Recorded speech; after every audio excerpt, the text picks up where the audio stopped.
Hello guys, welcome back to my channel, TechImboy.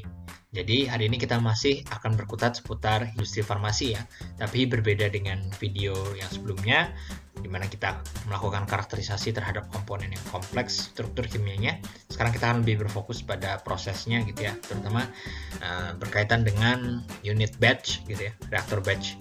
Jadi karena di industri yang biological gitu ya, kan teman-teman yang mungkin ada di jurusan bioproses engineering gitu. Nah itu kan biasanya pabrik-pabriknya skalanya nggak sebesar itu gitu ya, dibandingkan dengan industri kimia gitu kan, pasti lebih kecil. Nah biasanya di skala produksi yang lebih kecil itu mode operasinya akan lebih ekonomis jika menggunakan mode operasi batch daripada continue.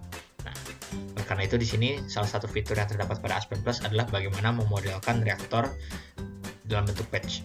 Nah, di sini yang akan kita modelkan adalah H2O2 ya. Jadi larutan H2O2 ini banyak digunakan untuk antiseptik, untuk ini pengobatan sayatan gitu ya, luka bakar dan lain-lain.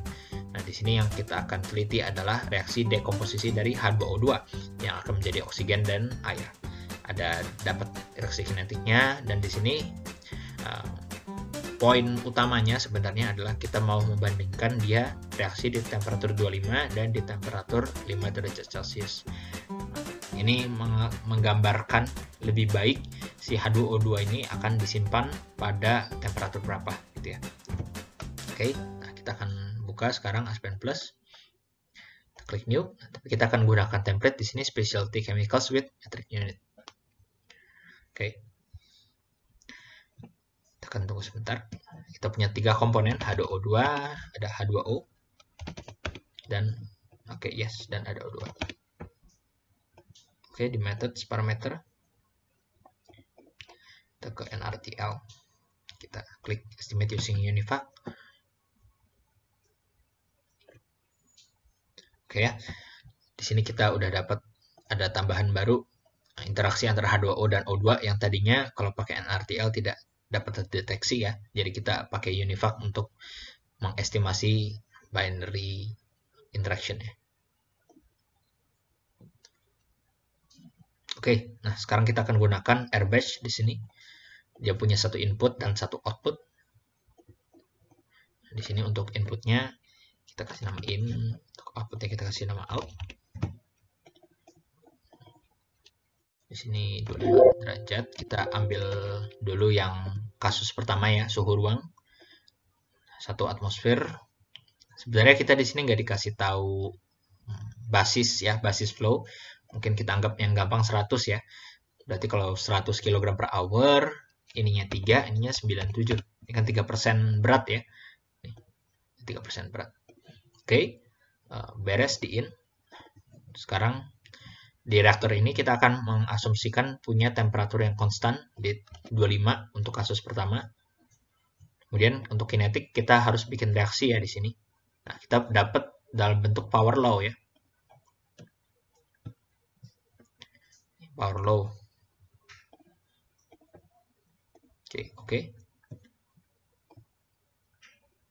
Sekarang kita ke reaction. Kita masukkan reaksinya. H2O2, di sini H2O dan O2.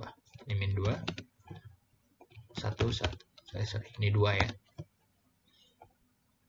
Oke. Nah, sekarang yang menjadi pertanyaan adalah dia order berapa gitu ya.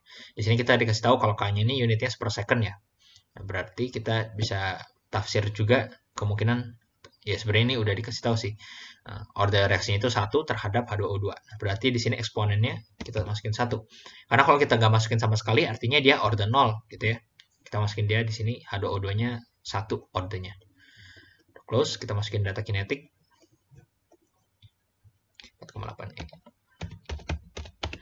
Di sini energi aktivasinya juga kayaknya nggak dikasih tahu ya satuannya. Tapi kita coba, kayaknya sih dia kilojoule per kilomol ya. Kayaknya 78,683,7. Oke, udah sama ya. Kita udah beres di sini reaksi. Kita balik lagi ke dalam reaktor. Masukin kinetik udah beres. Nah, sekarang stop kriteria.